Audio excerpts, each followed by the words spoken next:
Let's just keep it a buck. All right. And we're back with another episode of Keep It a Buck podcast, episode 97. This your boy Coop. You can follow me at Coop_1988 on most platforms. It's your boy Keeks. You can follow me at GSFK860. That's the Game Speed page, and that's free training for the kids in the community. So make sure you follow. We are here today with two very special guests. We have two of the coaches for New London Lady Whalers basketball program. We have Coach Mars and we have Coach Legree. Coach Mars is the head coach, and congrats to you on getting your first head coaching job. Thank you so much. And then Coach Legree is one of the assistant coaches, and they've done a great job with their program this year. So we're going to give you guys a background about them and just let you guys know that you guys aren't just being coached by any regular coaches. I feel like we don't do enough background and talk about coaches, and kids start to find out things later on down your careers and stuff. I never knew you did that, Coach. I never knew you did that. And we just want to make sure the kids know early. And honestly, the parents too, because even though sometimes you shouldn't have to do all this research to give a coach some respect, sometimes the parents have to do a little bit more research than I think necessary to give a coach respect. If a kid's coaching, if somebody's coaching your kid, you obviously should trust them enough to be able to coach, and then you can go talk your kid down after. But that's a story for another day. But either way, thank you guys for coming today. We are very happy and lucky to have you guys on today. Again, congratulations on your season. We'll start with shout-outs. Our first shout-out is going to be shout out to Bank at 12. This is the spot we're in right now, always in. First and foremost, shout out Mike and Lourdes. Appreciate you guys for letting us use the spot, and we always appreciate you guys for giving us a second home. If you guys are ever in New London or New London County, make sure you guys come down and get a drink at the Bank at 12. My second shout out for the day is shout out your team.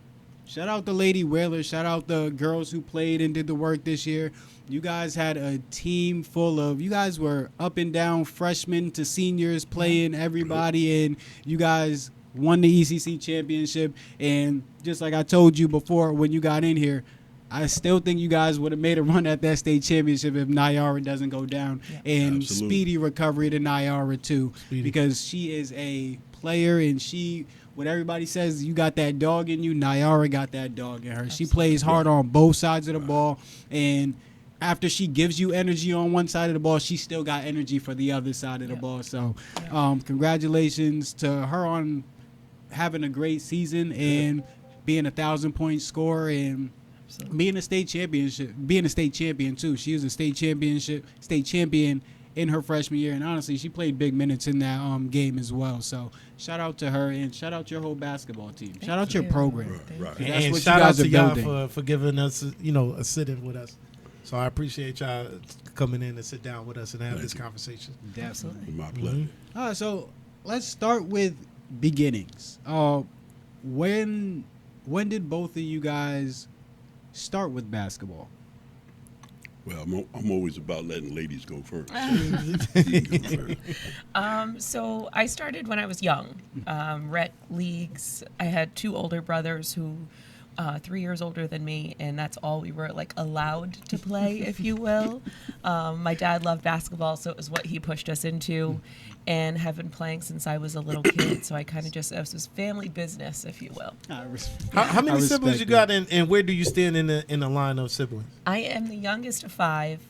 And I'm I'm the last one, so you could only imagine. But I'm like a big mouth, young sibling.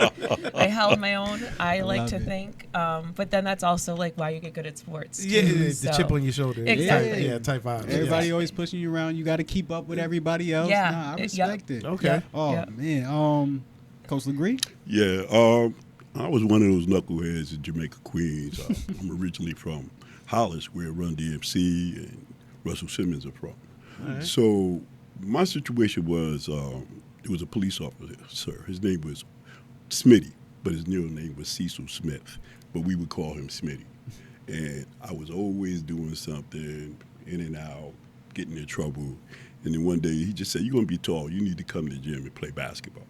And so for a little while, I did that, kind of got back in trouble. And then it was all right, I need to find something constructive, because I had hurt my mom real bad. She was crying because I was just always doing something wrong. Mm-hmm. And then finally when I started playing, and I could just see the difference in being able to get my schoolwork done, balancing it out, and that's what I really needed. I needed that balance. Played high school basketball at Andrew Jackson. Eventually came up this way to go to St. Thomas More.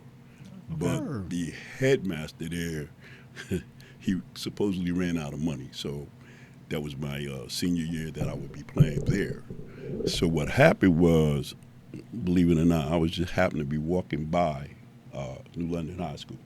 So I'm going there. That's where I'm going to go. And over a period of time, you know, working with one of the guidance counselors, his name was Mr. Richard Downey Haley. And I'll never forget him because he was really, really diligent in making sure that I got into the school, making sure that I got my work done. And ultimately, when it came time to go to college, he made sure of that as well. So that's a little bit of my story. Good. Oh, and that's good though. Do Basketball. you have any?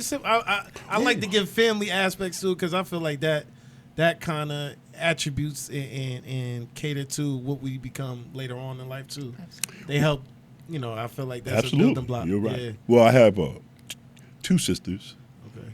and I have a brother, and my mom, you know, she adopted some kids. Okay. All right. So I have a pretty, how can I say, large family. But my respect brother it. played basketball as well. And, Yeah, I come from a huge family too. That's why I like to hear about family aspects. And things of that absolutely, sort. absolutely. So, both of you guys played basketball growing up. How often did you play, and did you guys train, work out? Like, how did that go from, like, let's say before high school, like middle school, elementary school? How often did you play, and did you guys work out? You said, well, I know you are a basketball family, so I know you Yeah. was training, working out and stuff. So how'd that go? So it's so interesting. I think even when I was growing up, it wasn't called training. Hey, yep, You just were playing basketball. Like you just played all the time, and it wasn't like I'm gonna go get this workout in. It's like you're hanging out with your friends or your siblings or what have you. So, I mean, if I want to say anything was training, I played AAU, and that was organized, and you're traveling. But a best friend of mine I grew up with, she was a dairy farmer, and as they used the hay in the hay mow, which is like the area that you hold the hay in the winter, they had a half court on the other side. So we'd go up there and play all the time. And it's just like you were in there, and of course you're getting better, but it was fun. It was more fun than you're it with your was friends. right than it ever was. Like I never ever like paid people to work out. I never went to any elite type of situation to have someone do something else with me. It was my joy to be out there. And even how much, like we talked about this a lot with how much we had open gym, and it's hard to get girls really invested and to come all the time and to invest their time when it's always available to them. Like it wasn't always available to me. So when the gym was open, it's like you're there. You're constantly. You want to be there. Yes, and it was your choice. It wasn't forced on you. You got away on games that day. Like, You know, And that's how you spent your time. And I'm not saying that from a sense that I didn't grow up with social media or cell phones. I did, but it was just a frame of reference for me. So AAU for sure. Worked out, played a lot, but not 7 days a week. Like I don't want girls to think like, oh, you have to be this crazy psycho about it. You don't, but you do have to enjoy it. And you do it all the time. I like that. Yeah. I like that sentiment because, again, you want kids to have fun in their process and growing up and becoming not just basketball players and becoming people. So if the only thing you're focused on in basketball, then you're going to become a basketball player and not a well-rounded person. Yes. So I completely agree on that, and I love that sentiment. When did you start playing AAU? Man, probably 8th grade, I want to say. And I played for Connecticut Storm my whole career. Larry Miller, shout out to him. He had come to watch me play. I played at Wheeler High School in North Stonington and gave me a scholarship to play. My mom couldn't afford for me to play AAU. She already had to pay for travel and hotels. And as we know, AAU is incredibly expensive. Yes, it is. And the Storm was like the only team out here back then. Yes, yes. And it was much closer to you're playing with the best people in this area. Right. So that's what I really respected and loved about it. So it was fun. I absolutely loved it. I wanted to play basketball year round. And that was my first experience, was in middle school, maybe 7th or 8th grade. Can I ask a question about that? Because it's a huge hot topic right now amongst the thought process and how people feel about the AAU culture right now. Absolutely. What is your thoughts on what's going on in the AAU culture today?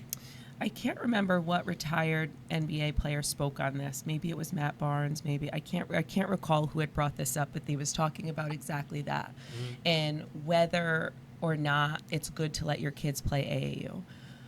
My take on AAU is your kids have to be committed before you're signing them up. Does your child want to play correct. AAU? 1. 2, are they good enough to play AAU? Like, and you really have to be honest with yourself. Like, are they competing for minutes with the other best players on that team? If they're not, then AAU is not for your child. It's not. Like, you're wasting your time and money because your child isn't showing the initial investment. They can show all the investment in the world, but if you can't dribble without doing a bunch of these, then AAU is not for you. Play at your local school. But there's no need for your parents to go out of pocket for something that you're not hoping to get to the next level at. What is AAU? It's the factory for making you better for college. You don't have to be just a basketball player. You don't. Yep. There's so much more to life than that. There is. So it's okay if that's not what you're great at. Find your thing, but it doesn't have to be because your homie Johnny is doing AAU, so you got to do AAU. That's not why you do AAU. Like, it's gotta be a personal decision for every kid, and you have to be good. If you're not competing for those minutes all the time, then what are you doing it for? So that's my take on AAU. And I completely agree, especially because basketball in different leagues and stuff are billion-dollar businesses. Yeah. So with billion-dollar businesses come jobs. Yes. So you can be a social. I literally have a friend that was a social media manager for the NBA and now owns his own social media company. Wow. But there, shout out Theus. But yeah, there's multiple things and many things that you can do out of that, like photography, analytics. We got AJ that came on here and does stats. He graduated from New London High School and came back and gave New London their yellow jerseys this year. AJ Thompson. Okay. He works for the NBA. He does stats for the NBA. That's awesome. Got another guy who does a lot of jobs. A lot of jobs, a lot of If you opportunity. wanna Build be out around the the game, industry. Right. If you still want to be Right. around the If you game, still there's wanna be around the game, opportunities there's to other things. become an expert at whatever it is, and you Right. can have something to offer to the game. Yes. I completely agree. Correct. Absolutely. We didn't get your take. I want a little bit of your take. Well, just to bounce off of Coach, really AAU to me should be an opportunity to get better. However, it's not what everybody thinks it is. You have kids paying, just like Coach said, you have kids paying to be on an AAU team, and they're not good. It's different, and I'm going to kick this back a little bit of a ways. When I was playing basketball, there was no AAU. There was 5-star basketball camp. You had to get invited to that in order to go to the camp. But what we did have was called citywide basketball, where you would play different boroughs. And then you had Rucker Park, you had the Whitney M. Talk tournament, you had the GOAT tournament, Earl Manor GOAT. So you had plenty of tournaments that you could play in during the summertime. In the wintertime, mostly they would have what they call night center, where you would be able to go to school, was open, you go and play basketball.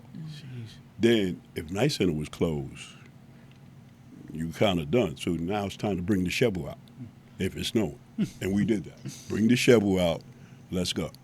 If it's raining, we're going, regardless of rain or not. But as far as AAU, Coach is right. You know, it's a whole lot of money invested, and some of the kids are just not good enough to be playing AAU.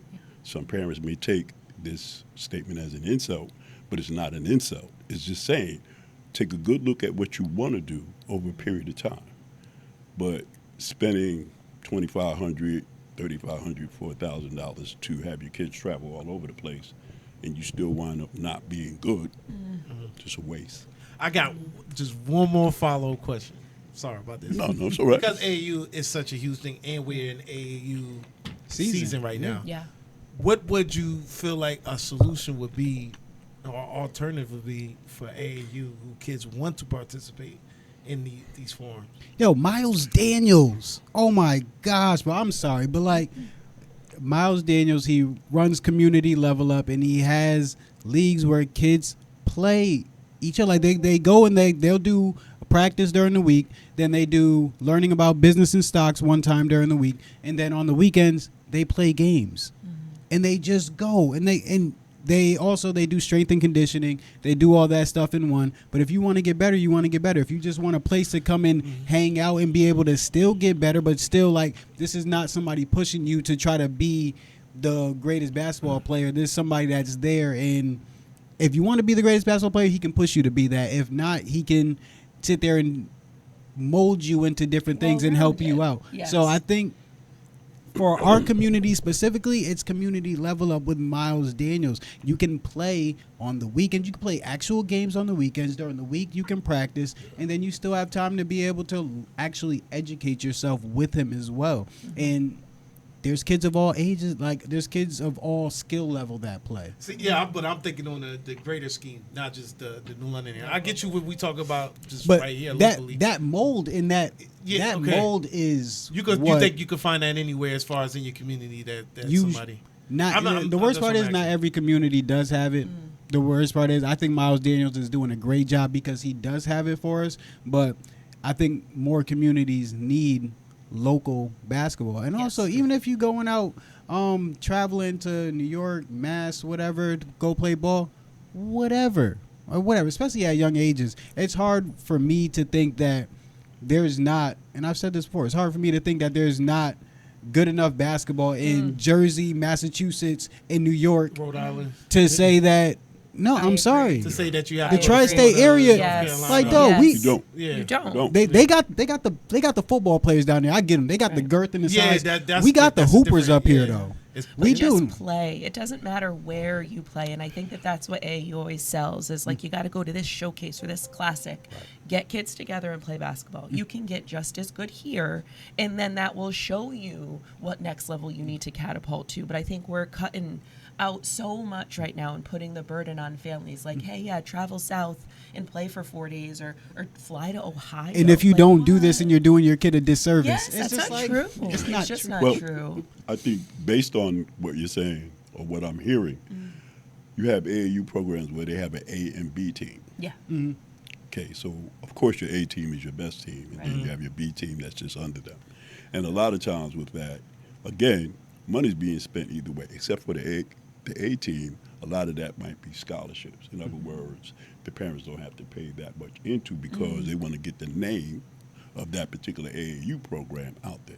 You know, my nephew played, AAU in New York with a team that would travel from here to Kentucky to Tennessee, Texas, and he didn't have to pay anything because he was that type of ball player. Yeah. Right. He's going to this year. He's going to go to Fort Valley State down in Fort Valley, Georgia.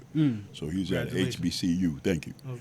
And his dad, I have to, shout my brother out, Kenneth Legree. His father did a tremendous job with him. Tremendous.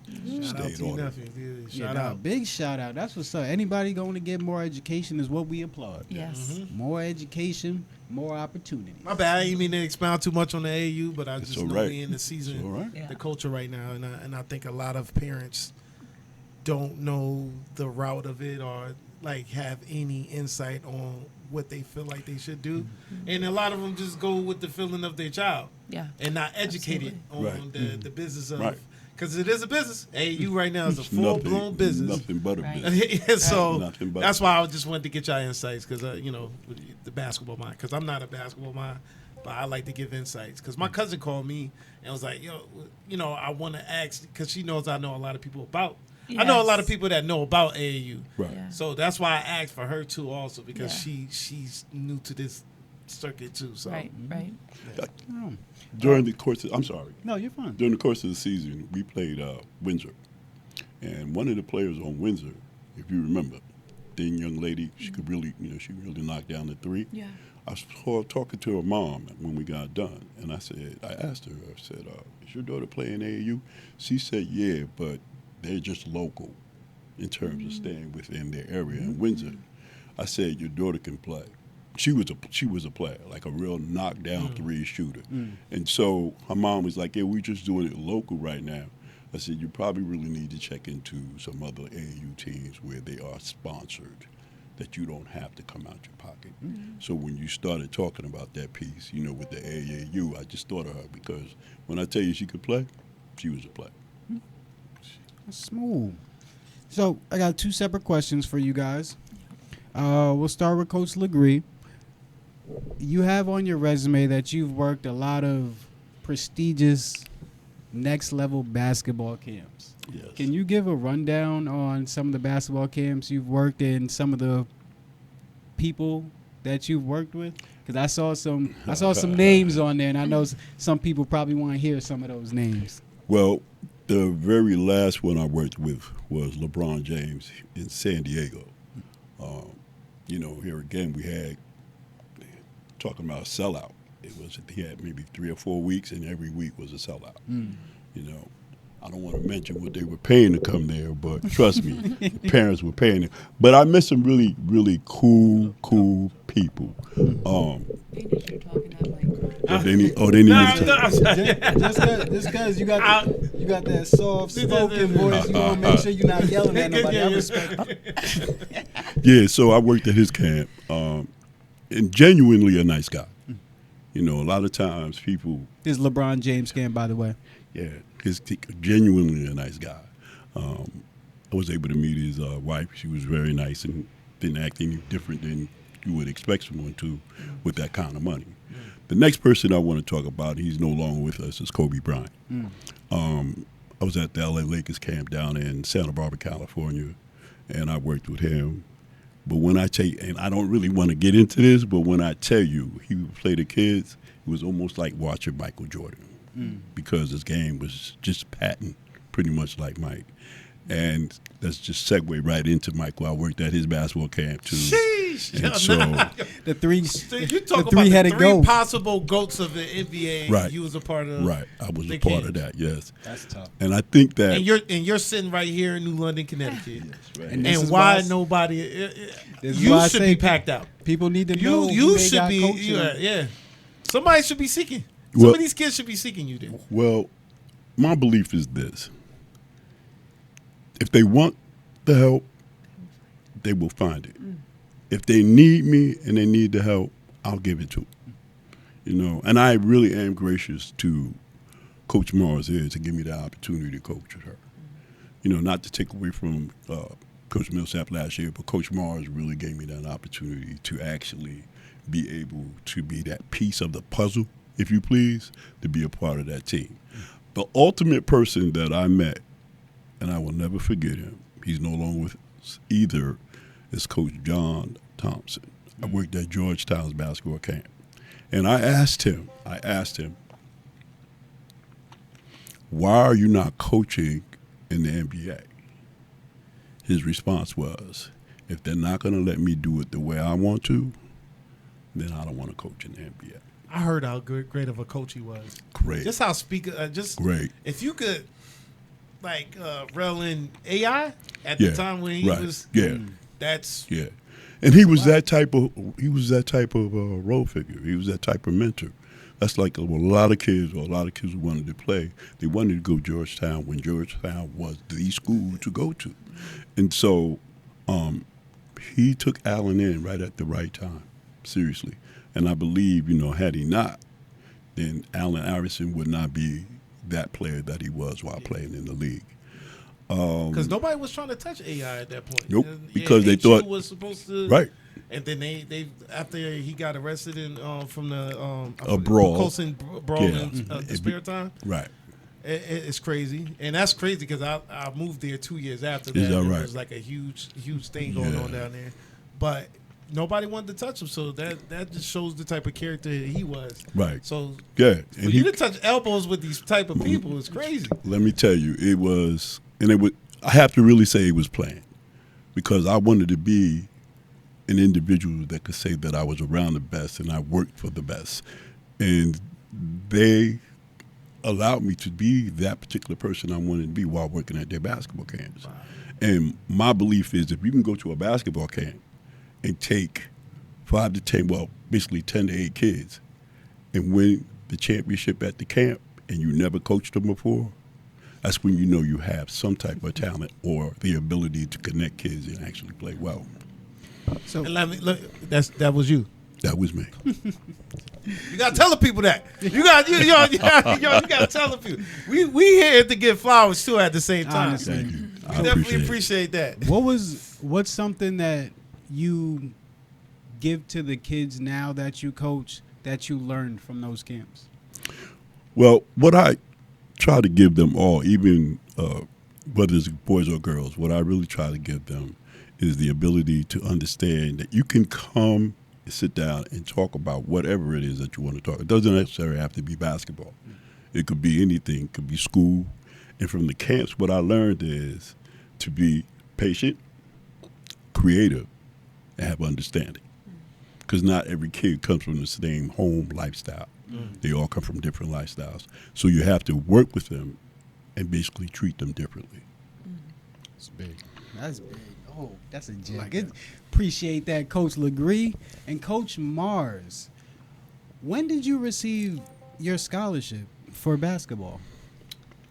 Like when in high school was I off? Yeah, what year in high school were you offered? I was a junior. And how did that go? Man, I don't really remember all the specifics, but I only remember that because I don't even think at the time I understood my own circumstance. And I just remember a lot of my friends like stressing about college, and I was like, oh, okay.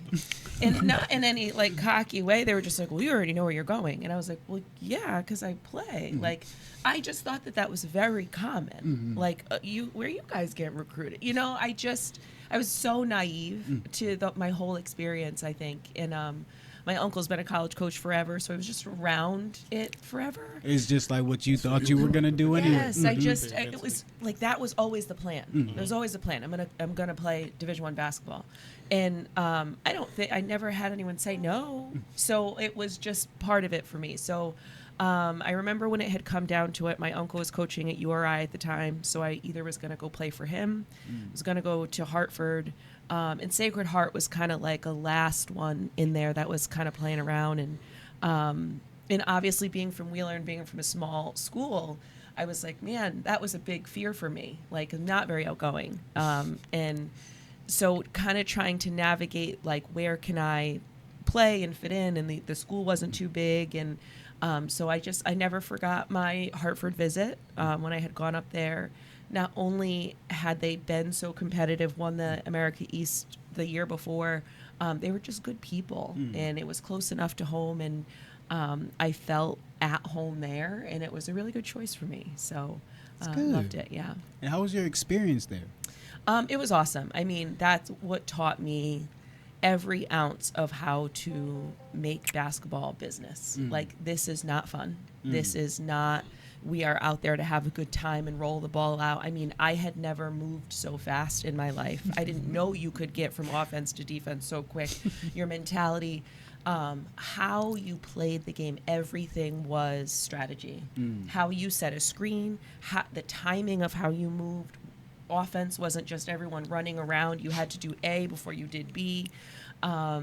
Defensively, being schematic about who you put on who. I mean, it was the most fun because I could think of basketball like chess for the first time. Absolutely. I was ready to take on that next step, but that's where I think locally you miss out if you don't have a coach that's from another level that can teach you something. So when I was younger, I didn't have that opportunity, and being coached by Jen Rosati and the experience that she had playing at UConn, to be able to feed off of that was transformational for my career.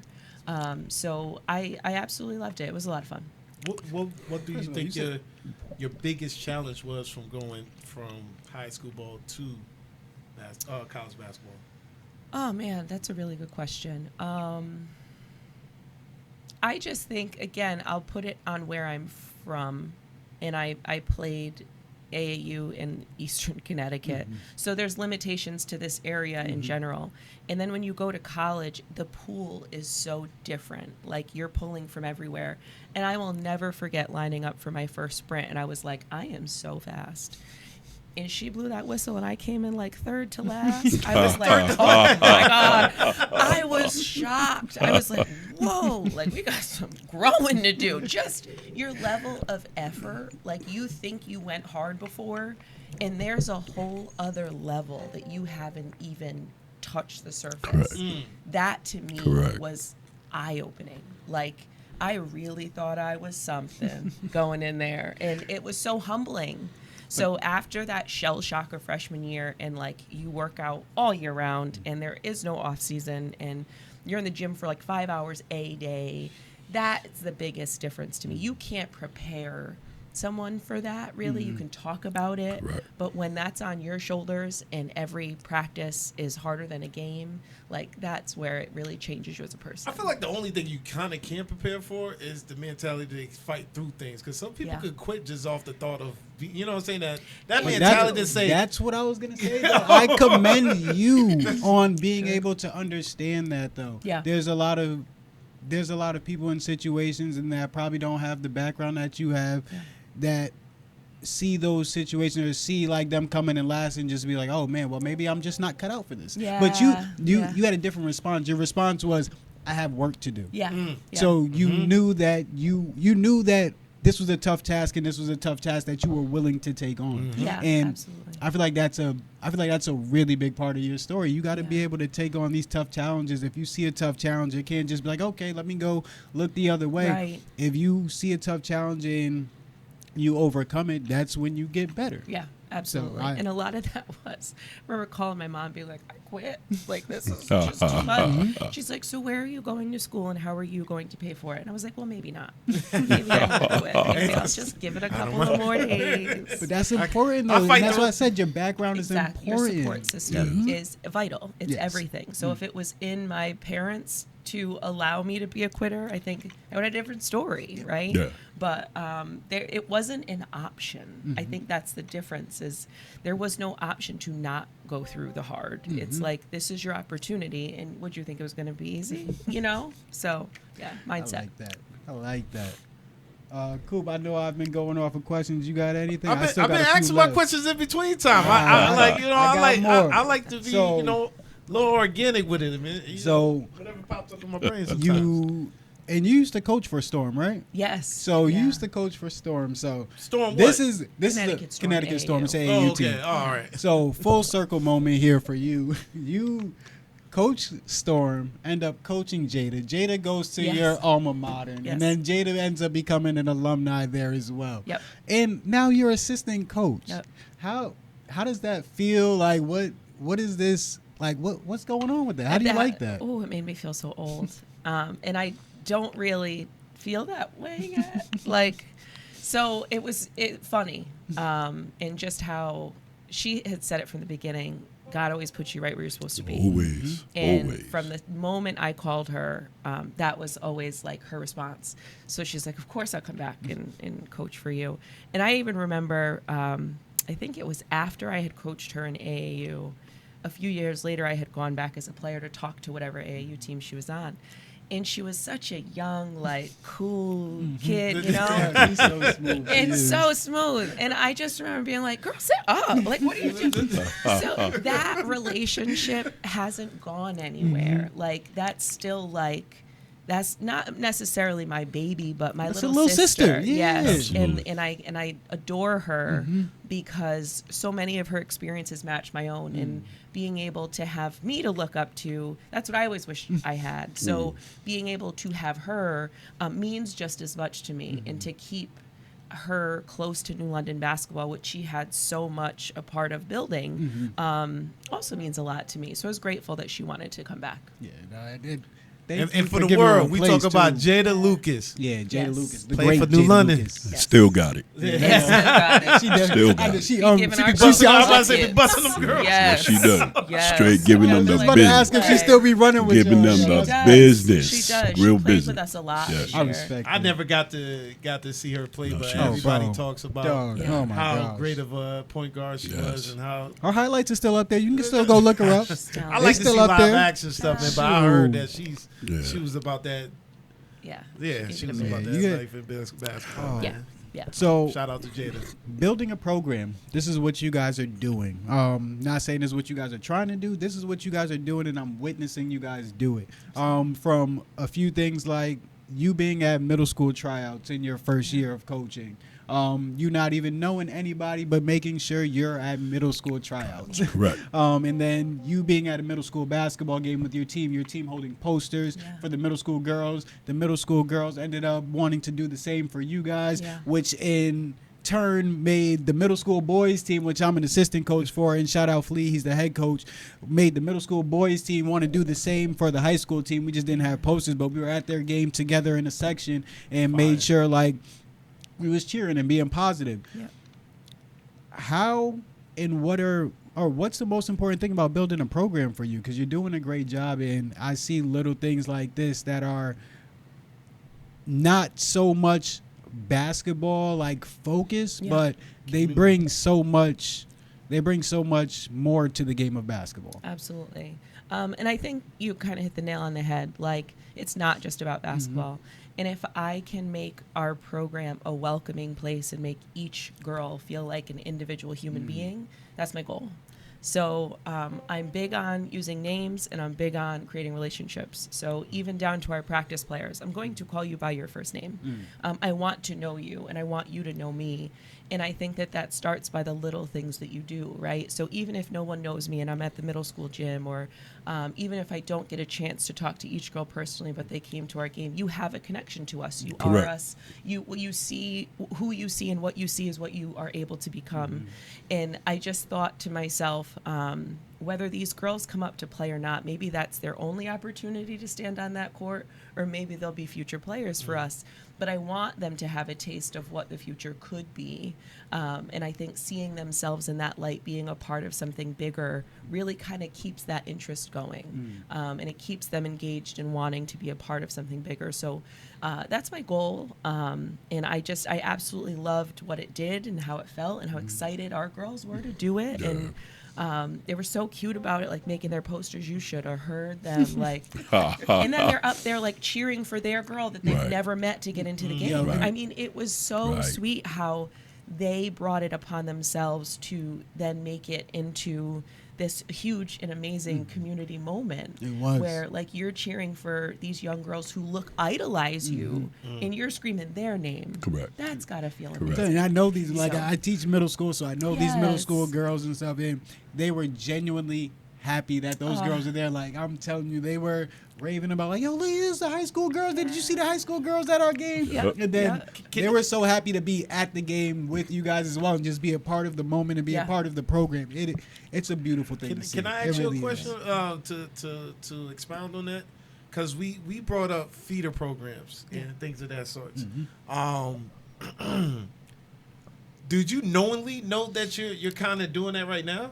That you're kind of building a relationship in the middle school programs, to whereas they get to meet you, they see the high school kids, because right now school of choices is going crazy, Yeah. where people want to go to another Yeah. school and things of that sort. Most of our kids in New London don't even think about going to New London High School from Benny Dover. And I want to ask you guys as to why you think that is, but I think that's always my long game. I'm always thinking not necessarily feeder program, but get to know me Yes. and Yeah. how I coach and who Correct. I am, and then you can make whatever decision you're going to make. I can't tell you. I trip a lot about like, you want to go to Ledger, go to you want to go to there, go to like, I can only coach who walks through my gym, and I can only do that by showing you who I am and how I coach. So come to a game, or you see me at your practice, come say hi. A lot of the young girls do. It's so sweet. They have like no fear of anything. They're just like, hey, coach, and I love that. But I think it's always has to be in your purview who's going to come up and feed into what you're doing. So, Okay. yeah. Which is important. That's And I do know what Coach is saying right at this point in time. Since we've gone to middle school basketball games and they've come to some of the hours, there have been like 4 or 5 girls that just came up to me. I'm playing for you guys next year. Yeah. Just like that. Yeah. I want to And play it- for you and guys. sometimes again. it takes that, like, you Yeah. know, to be out in the community, Yeah. Right. to know that you can be reached and touched and everything. Yes. Some people are scared of the unknown at this point. Exactly. And New London holds such a name to it. It's tradition. to me. Yeah, it holds such a name to it that some kids shy away from that. Like, I don't want to deal with that. And New London That system. is very community based, so it's Yeah. very easy for our community of people to see Mike at Ledyard and see Yeah. CJ at Fitch and be Yeah. like, yo, I know them. Yes. So it's Exactly. very Correct. easy. But Exactly. you're active in our community. You're out here making your strides, and I love the fact that I love the fact that I'm starting to hear more people say like, this is the program I want to go come to, to. Yeah. and no matter what, again, I love Mike, love CJ. Mike is a great mentor for me. CJ's a little brother to me. I love them Yes. both, and I love what they do. Yep. But it always feels good when kids say that they're gonna go to New London. Yes. It Right, does. Right. I'm teaching New London, so Yeah. it feels good when kids say that they're gonna go to New London and they look forward to going to New London and playing in New London. So it's appreciated, Coach, and you're doing a great job. Yeah. You guys are Thank doing you. a great Thanks. job Thank for you. real. Thank you. So, what can parents and the community members do to help you guys as a program? Great question. Well, I believe, the parents with coming to get to know Coach Mars, myself, or I was thinking about running this by Coach. I'll wait till later, but I'll wait till later to actually have like a sit down where parents can come in and question us about, what we will be able to offer as far as the program is concerned. I think mostly it's the academics that particularly goes on at New London High School. Say when mostly. I was whenever Coach Mars was ready to get that question answered, I had that question answered for you. I got that ready for you. Yeah, so I truly believe that the connection of having the parents see that it's just not basketball, and it really isn't. This young lady is, really not basketball and not education. It's both, because as you well know, it's the student athlete, not the athlete student. Student first. So, and we had a few casualties, but they were able to clean themselves up in terms of their academics as far as the season was concerned. Yeah. So they were able to clean it up and get themselves back on, playing on the basketball team, because one was going to be academically ineligible had she not. But thank you guys Did for a not turnaround. giving up on them, though. No. Because there's Well, a lot they're of an coaches, option. and there's a lot of coaches that just, this is the rule, this is the line. If you don't meet the line or you don't meet the expectation, then you're off the Yeah. team. This Yeah. is it. We don't even Right. want to see you No. anymore. Right. And that can be detrimental for kids in our community, For sure. inner city For sure. communities. So Yes. it's appreciated that you guys keep these people on the team and see them out through their process. Because just like you guys said, it's not just about basketball. Yeah. And that's going to hold weight when they grow up. Somebody not giving up. on them. Exactly. That holds Yes. a lot of weight to somebody Yep. like that who's in a vulnerable spot. Like, I'm about to lose my love, basically, my Right. only love at this point. What else do I need to do? I'm going to stop going to school at this point. Yeah. It can Right. lead to so many roads Yes. if you just give up on that one Yes. lane Yes. Yeah. and cut them off from everything. Yes. So I definitely appreciate y'all extending y'all time and effort to make sure they are good, not only on the court or off that court. Absolutely. Because Yeah. it matters. It And definitely you have to matters. think about too, like how much time we spend with them. Yeah. Like we're with them 2 to 3 hours every Every single single day for day. like 3.5, 4 months. And that's what it really came down to me. Like the athlete the coach is talking about, I was like, I want her at practice every day. I don't want to lose her. And nonetheless, if you get anything about people, any addition or subtraction to your group is going to have an impact. It's going to shift vibes and energy, and Correct. it's going to affect you deeper than you think it is. So that, and you had mentioned this earlier too, if it were just about basketball, we're not in the right business. And we're not doing we're doing a disservice to our athletes. That is correct. And so for me, the education side is probably a bigger passion than mine, and I'm obsessed with basketball.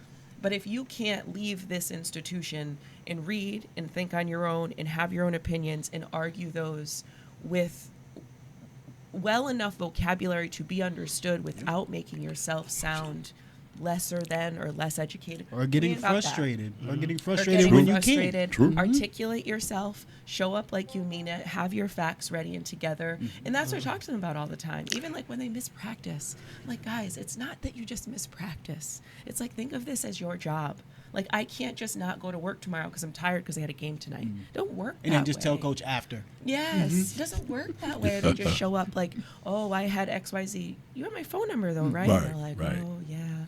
So it's constant lessons. But there is no, like, once you're on our team, there's no leaving you behind.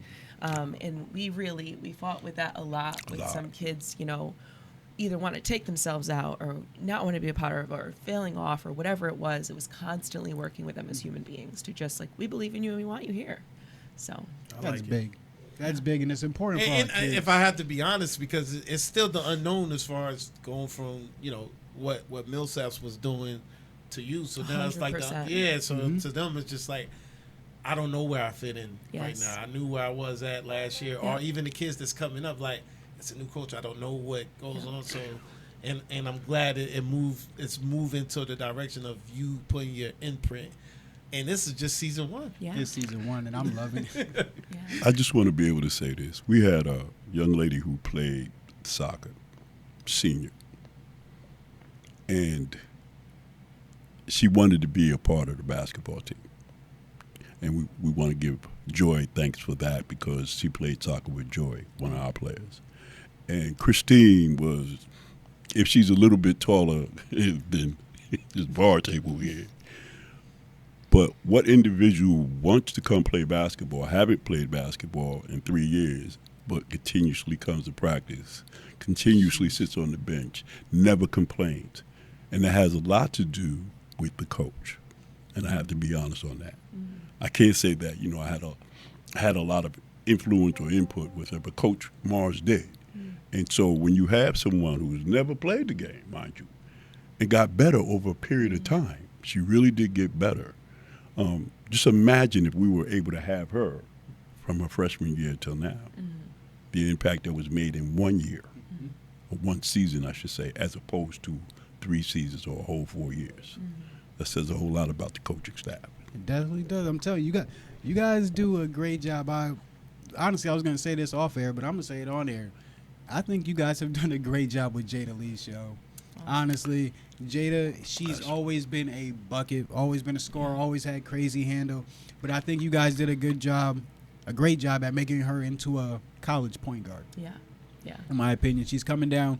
She's not looking for her shot first. She's looking to run the offense, and then after she gets the ball back, now she's gonna She go can go find ahead her and do shot. it. And it's a mature thing that not too many people do that are scorers that are good in high school. Yes. But Right. she's playing a college style and a college level of basketball in high school right now. Yes. And you guys have molded that into her. Yeah. And I love that for her and for your program because she tries and wants to find. She's a sponge, Yeah. and she wants to find out any way to get better, and Yes. is always asking, and will go and do the work. Yes. And so I'm happy that she has you guys. Yeah. Genuinely, I am because she wants to be the best she can be, and I think you guys can get that out of her. Yeah. She, hands down to me, and I've already mentioned this to Coach, and hands down, this is a personal opinion, she's the best point guard in the ECC, period. And if anybody got anything to say, come talk to me. But Talk to you? yes, come talk to me because she learned over a period of time, from the coach last year to the coach this year. It's an adjustment, but the adjustment she made was because Coach Mars stayed on her to make her understand what her position was and what she needed to do. It's deliver the ball first, shoot second. And like you said, and I still believe that, had 9 not gotten hurt, I'm telling you. we was going to be, and I'm saying this, we were definitely going to be in state championship game. Now, whether we won the state championship game I think is a y'all question. I got a question for you because I Tough was for me talking to to see anybody beating y'all. I'm telling you. I was Especially talking to after my- that run you guys had after the Thank you. ECC championship. Yeah. Mike, Ledyard was good. Yeah. Ledyard was really good. All props to Ledyard and like, Woodstock. And Woodstock was really good too. Yeah. You guys beat both of them in a row, and Yeah. then you guys had your starting off your run in states. And I'm sorry, I didn't see anybody beating you guys. Yeah. Neither From did Jada I. Lee's being a true point guard, and she does play both sides of the ball, but from her developing into a true point guard that can also score, and then Nyara playing both sides of the ball, Joy playing out of her mind this year, playing like I've never seen her play before. I'm so happy did. for She her. really did. Oh my gosh, but yeah, you guys had so many people. Kamaya playing well. Madi playing well. You guys had everybody playing their role and doing what they knew how to do well. Yeah. And again, you could tell the girls had confidence. Yeah. I can tell. Jorlise, Yeah. she stepped up huge Oh my, for us. yo, Yeah. my fault, Jor, Can't and forget I my love girl, her Jor. game. Yeah. I love Oh, her man. game. Her game is so pretty. Her game, Jorlise, she's great on defense and making sure she's in a great spot on defense. She don't usually have to do too much reaching and stuff, but she's usually in a perfect spot on defense. That's one thing I always noticed about her. And then on offense, that jump shot is just pretty. pretty. Knockdown Oh my shot. god! And then the handle too is Not just bad. she got like this slow twitch handle that can go from slow twitch to fast twitch really quickly, and her game is just the prettiest thing. Honestly, I don't know, but yeah, sorry for not mentioning her, but yeah, Jorlease, I love your game, yo. I love the whole team, yo. Honestly, I love basketball, so I love seeing the different nuances and the things that they do specifically. So I love you guys. You kind of know when kids are comfortable. And they were comfortable with me because they call me grandpa. So that's when you know for sure that they're comfortable. Our guy Josh Ford wanted to ask you a question. So he knows that you. How long was you with Millsaps? One season. One season. Yes. So he wanted to ask the question in regards to how did you adjust to, because those are two culture changes. No matter what, is the head coaches have their own schemes and everything else. How were you able to adjust from one to the other? Well, that's a good question. But for me, I'm what you call a team player. I'm going to listen to and watch what you do. Coach Millsap was Coach Millsap. So there was a certain way I had to be with her. What I didn't do under Coach Millsap was do a whole lot of talking. I did a whole lot of listening, okay, because pretty much she had the team under control, hands down. But when Coach Mars came, there was no need for me to be apprehensive, not really wanting to say anything, because there were a few times, I had mentioned something to Coach Millsap, and, she took it, she didn't run with it, where talking to Coach Mars was a little bit different. Maybe we shouldn't do that, Coach. And she would say, well, what offense we should run or what defense should we run? I recall one game we were playing, and this is under Coach Millsap, and we were playing some team for Rhode Island. And we were up two. And so I think I made the suggestion of going full court pressure with 6 seconds left. She wanted to go 50, meaning half court pressure. Let them get the ball across. And so what happened was they got the ball across in less than 6 seconds, and the player was able to get a shot up, and it was a three-pointer, and we lost by 1. So what I'm explaining here is the fact that you make a recommendation, you kind of want to go along with it. I will admit that Coach Millsap admitted after the game, she said, I messed up on that. Whereas I'm able to make those suggestions, and Coach Mars is either going to run with it or not. 9 times out of 10, she ran with what suggestion I made. And also Jada. When we played Rocky Hill, somebody came up to me, are you leading the team? And I was like, no, I'm not leading the team. Coach Lucas is going to be running offense. She's going to be calling defense. And I'll make whatever suggestions I need to make.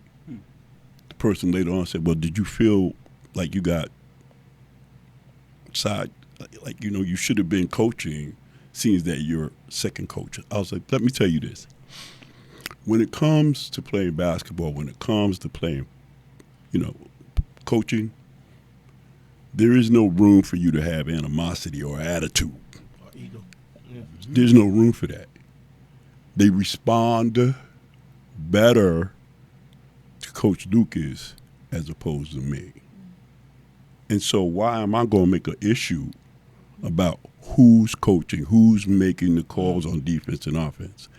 I made suggestions to Coach Lucas. She went with a few of them, and then a couple she said, nah. Didn't matter even which way. She was the person that was coaching that particular game, that particular night.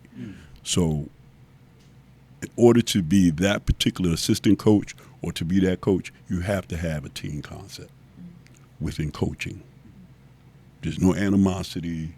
There's no reason to feel that because I'm second coach to Coach Mars that I need to be the one to run the team. I feel like And I enjoy Coach Lucas. She's like a little daughter to me, just like this is my big daughter. But she's like a little daughter to me. I definitely enjoy her. appreciate that viewpoint because a lot of people, use that ego as an ego trip too. Like, oh nah, I'm second. It gotta be done this way. You know? Or if you don't listen to my idea, then we're not on the same page. And it's just like, if this is the head coach, this is their program, they don't have to necessarily they can take in your idea, and if they don't go with it, they don't go with it. But at the same time, you're taking it all with grace. It is just whatever happens is just part of the game. Like, that's. And at the end of the day, players can read that. Absolutely. If some type of Players know when there's Absolutely. friction Yeah, between coaches. yeah, When the so, assistant coach and the head coach are not on the same page, kids know that. And like the teams at don't Waterford do Country too School. well. I mean, at the place we used to work at, or I used to work at, we called it split staff.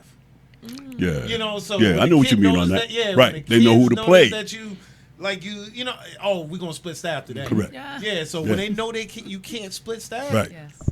all hands off to them. They were like, Right. all right, I can't really do that. Right. Yeah. I can't. That's a good environment to learn in. Yes, You very got your much so. adults on the same page, kids on the same 1000%. page, and your adults treat each other like you want the kids to treat each other. Right. You're good. Right. And that's that point right there is a good point. Because I recall one game we lost, and we shouldn't have lost. However, at the end of that game, all three of us were feeling the same way. We stayed in the school, and it must have been at least to 10:30, 11 o'clock, or maybe even a little bit earlier. But because we all felt the same way of how the game was played, what we thought the players didn't do, that was an example of three people in sync with each other. That's what that was. And no ego. None. So, Coach, I don't think I know we got Coach Legree's answer on this. Coach Mars, I don't think we got your answer on the community members. I think we grazed over into another. Oh my bad. Into another topic. I've been going on Yeah. tangents. I'm sorry. What can the parents No and the community members do to help your program Thank out? you for regrouping back to that. Just support us. Come out, watch our games. A big way I want to get our parents involved next year is with fundraising. And I realized that even this year, I felt like they were like an untapped resource for Correct. us. Correct. That they're at so much for us. They know what's going on. And of course, stepping in and starting to build a program, there's so much like every day that I look back on and I was like, oh, I do this different and that different. But that would be my biggest thing, is just be there for us, come to our stuff. But I think the hardest thing on the women's side that I'm learning, even at this level, is it's always hard to get your girls gear or just having the same resources as the boys. So any former lady players out there want to donate us some jerseys, we would take it. But it takes a lot for us. I always want my girls to walk on any team I'm on, walk away with something, t-shirt, long sleeve, anything. So that's my one goal this year. How much can we fundraise to walk away with something to show the season? And these sweatshirts were one of those things. And we fundraised for that, but it's like I felt like we were spending so much of our extra time doing that, and I want to be able to do more community events and hopefully have our parents and those that support us to help us fundraise so we don't have to be out on the street all the time and asking for money. Yeah, our parents did a lot of that. When I was in high school, everybody raves about my era of high school. We had an era of parents. Yes. That's what we had. Though. We had an Yes. era of Yes. parents, and just like Coach Mars said, we had parents that weren't going to let us quit. We had parents that were going to show up for us. We had Right. our parents were doing the car washes. Our parents were doing. Our parents were signing people up for the clearinghouse, Yeah. making sure people were registered for the clearinghouse that Yes. most people don't know about. Correct. Fundraising, all that stuff. Our senior trip, our parents were there. Everything. Yeah. Parents are important, and I know it's tough. I know it's tough. I know things get tougher as inflation gets worse and prices and wages don't go up as much as inflation goes up. I know. But what you guys want for your kids is only possible with you. Like it's tough to just send your kid off to a program and think they gonna be good.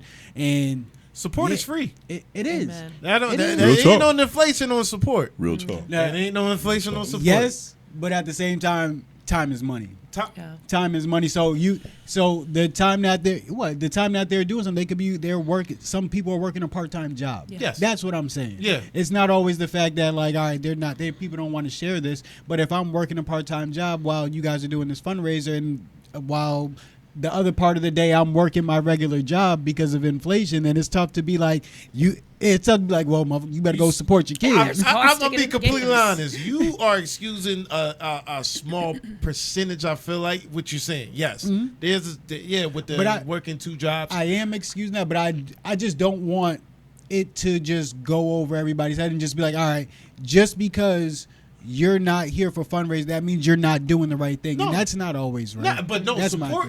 Support could be just sharing something or saying show up to these events, sharing something on Facebook. Support could be any type of thing. That's why I say support is free, because it doesn't mean you have to show up. And we are in a nuanced day of support. These older people don't know about social media and how social media can really push you forward as much. I'm not saying that. I'm saying they don't know about it as much as we do. How much have we learned from running this sports network, and how much you can really get out there, and how much you don't need all these like sponsorships and like big companies and stuff to actually make yourself go big. We've had multiple months doing millions of views, Coop. Yeah, we have multiple posts that are at 500,000, 300,000, and it's come on. Like I said, I get what you're saying. I'm gonna lay low on it. I got you. You're right. I'm gonna lay low on it. I'm gonna lay low. I just try to give respect to people's time. Nah, not everybody is always doing the wrong thing that most people think that people are doing, or whatever most people are doing. Not everybody's always doing that. There always are certain circumstances where people really are trying their asses off to be able to support and hats off to those ones. I'm excusing those ones. That's where I'm saying for me. I'm saying that, but I'm gonna leave it alone. Nah, I respect it. We had parents this year where they were working, but they still came out. They still donated, and on your behalf and speaking up on your behalf, not that I'm saying anything against you. Yes. However, some parents, that's all they know is to work. And so when you say, and I, I'm a witness to that. Like my father was always working, always working. Come to none of my basketball games, none of my college games, none of my high school games, because he was always working. That's the mentality during the time that I grew up. I'm 68 years old. And during that time, parents were working. If they had time to go watch you play a basketball game, it was because either they had the day off or they took the day off. So, they can't be there all the time, like you say. Yeah. But what he's saying is whatever it is that they can do and offer at that point in time is conducive to making sure that support is being seen in a way, even though they're not there. That part I agree with. I'm just speaking of parents that You do what you got. I know where you coming from. I know where you come from. But yeah, the support is necessary. Fundraising, parents be involved with your kids and what your kids are doing. It definitely is important. The programs need you. We want to know what is the missing part to the piece of these programs. It's the connection between the parents and the programs. Absolutely. In my opinion, it's the connection between the parents and the programs.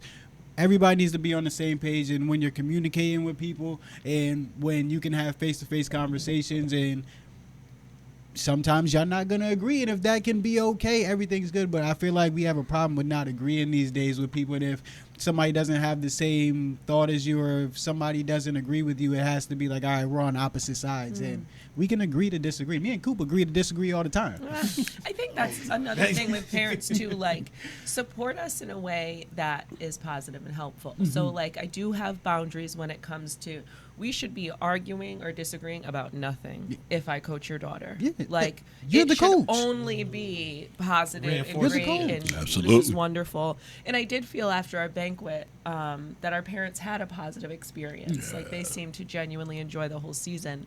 But that's why I also think that parents can sometimes misconstrue your kindness. Like because I'm out here saying hello and saying hi and safe travels home does not open the door to say, hey, in Q3, what were you thinking there?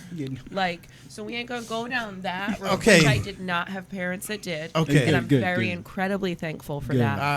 But thank I you for do that. definitely think that there's a a line. There should be no disagreements here. Unless No. I let your kid out of practice 30 minutes after I said I would, let that be your disagreement. But they're really like, support the program. If your child wants to play and that's where they want to be, support the program.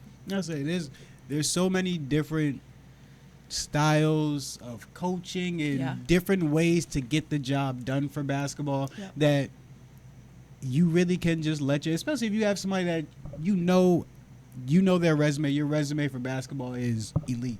His resume for basketball is elite. You know, Jada's resume for basketball is elite. Right. So you know you going up with their style of coaching or whatever style of coaching you guys are bringing. Yes, there's always going to be a part that is not the best because you're trying to accomplish something else. But where there's drop off in something, there's going to be pickup somewhere else. But that's every single program. There's no perfect level program that's going to be great at everything and everything is just going to be top notch. Where something picks up, something falls off from different programs because people have their styles. Yep. Yep.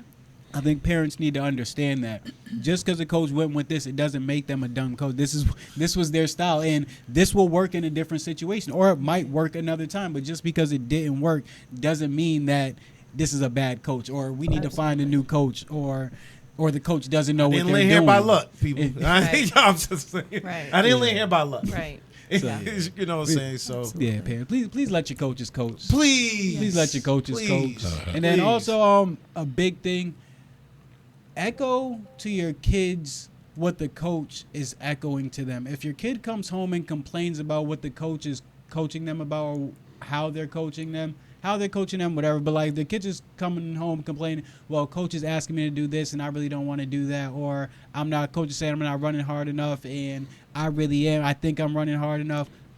Be on the coach's side. I understand that's your kid, but like, one, know your kid. Two, be on the coach's side to know the coach is here to make sure your kid develops and here to give a safe space to your kid. A coach is going to tell your kid something so they can get better. They're not going to tell your kids something just to feel their ego. I feel like a lot of people think that somebody's telling their kids stuff just so that they can say something. It's just like, no, if you echo what the coach says, your kid has no out now. You're giving your kid an out if you don't echo what the coach says. Or if you don't just go and say, well, your coach said obviously you're not doing what your coach is asking you to do. I think that voids out what coach is doing because the outreach with the parents, to whereas they don't have to question what the coach is doing because they already know her viewpoints and her style. That makes it easier for the parents to be able to echo saying, no, you need to get this done. I see where the vision is at. You know, so that helps out, and I'm glad and I feel like you're doing a great job. Just me talking to you and just seeing what I see, the product that I seen on the court in just one season, and for him to speak up and it's like, yo, she's killing it right now. You know, because he's a New London guy through and through. And he's very truthful when he says something. So for him to say it, I'm like, all right. Had to make sure my boys took notice. Yeah. When he says something, early. he'll tell you straight up what it is. So I take his word for it. So that's real good that what you're doing, and I'm all about like family and community. Yeah. I feel like what you're doing in the community is going to bring a big boost to what the community needs right now. I feel like there's a lot of misguidance in the community right now that kids don't feel like they can go to New London, or if kids just feel like, you know, like the feeder program. You know what I'm saying, you know. So it's just I feel like you're really endorsing and making kids feel comfortable to stay here. Yeah. So because to answer your question from earlier, the reason why kids ain't going to New London or why kids aren't thinking about New London as their first option for girls basketball specifically, it was having that coach that you can feel connected with. The difference between CJ and Mike and Millsaps are CJ and Mike are New London community people, so they know the kids through and through and like coach the kids in different aspects. Like Mike trains a lot of kids for free. Right. And then also CJ does hearing youth voices. So he helps our kids be able to voice their opinions politically. Yeah. So like they do these things so the people know them, so they trust them outside of just basketball. Right. I feel like Millsaps is a great basketball mind, but I feel like our community knew her as a basketball mind, and people might have been looking for a little bit more. And then another part to that is the education.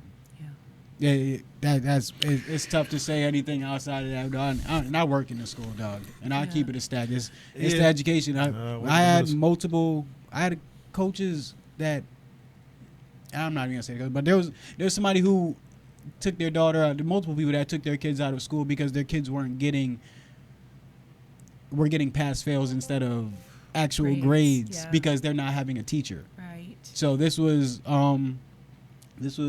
it's tough. And then if there's not enough teachers to fill certain, like we do have honors classes, we do have AP classes, but you have to be certified in those areas to be able to teach those. Right. And then if most of those certified teachers are not in New London Public Schools, then it's tough. We don't have too many. They're still doing, like, we'll have our teachers meetings and they'll talk about, we need more people to be signed up for honors classes, more teachers to be signed up for AP classes so that we can offer more classes to be able to give these kids their college credits and be able to help. Right. But we need it. Yeah. The school needs help, but that's why the representation helps, and that's why Benny Dover is doing so well right now. Benny Dover just got middle school, best middle school in Connecticut. Congrats to them. Yes, definitely congrats to them. We say that all the time. But they have great representation. Yeah. They have great representation on all levels, Right. from the interventionists to the actual teachers to the administration. We're at the high school. There's not much representation or not as much as representation from the teachers. Okay. Yeah. That's what it is. We have some representation in admin, and then the biggest representation we have is from our security team and our interventionists. Yeah. So they help the kids after Yeah, they get after the Situation, problems yes. have happened. Yes. So it's good to have somebody to talk them down, Right. but it's the day-to-day in class Right. before they even get round up, or a teacher seeing them about to get round up and being able to de-escalate them before they Correct. have to go down there. Yes. Correct. So the representation on all levels matters, and that's why I feel like Benny Dover is doing a great job. And honestly, more and more kids are starting to go there, and you have parents that are raving. I know I've been raving about it for like the last 2 to 3 years, because you have people like Coach Childs that takes their job Yes. super Serious. seriously, and Seriously. and the love that he Yes. has for everything Yeah. he does, And man. he takes it He's the ultimately best. seriously. Yeah. Every moment, he does not take it lightly. Yeah. Mhm. Doesn't Never matter. trying It could be to. the Real spick of talk. things like, no, we need to correct this right now. And Never look trying to how cut a kids corner. Respond to him. Yep. Yep. There's so much respect there because they know he loves Mm-hmm. them. Them. And it Correct. starts there. And if we could all, I agree about the representation. And I do think that you respond differently when it's someone that looks like you. So there's so much to be said for that. But yeah, Coach Childs is the best. Yeah, he really is. I love him, and then the representation. So representation is a big thing, but representation doesn't always have to be people that look like you. So I don't want everybody to could think be like, economic represent. status in it, Yes. It could be Yeah. where you're from, Absolutely. economic status, all that Yes. stuff. So like we have people in our school system that don't look like us, but were raised in our community, like Yes. Poe Bleet, like Pfeiffer. Yes. Like Yeah. they were raised in our community and are a part of our community, have been, I always been. understand. If you want to learn anything about fundraising, Pfeiffer is a great person to reach out to. Okay. She used to be the head basketball coach for I New did London hear when I was in that. high school. Yeah. She used to do a great job fundraising Oh, for those wonderful. girls. Okay. Can I But ask yeah, a people question? like that, or even Orby. Orby was freaking raised on Boulder Yeah. Drive. So like, You told me that. everybody that is here, like you can still make the connections, even with not being of the same skin tone, whatever race, whatever it is. I feel like where you come from and you understanding people's situation is more Yeah. important, because you're able to give them grace in the parts where you understand, but at the same time you're able to hold them accountable when you need to hold them accountable. Yeah. Yeah, I feel like if you don't Proximity understand, matters, if you don't understand their situation, it's tough to do both. Mm-hmm. You can usually do one, Right. but it's tough to do both without understanding a kid's situation. And yeah, so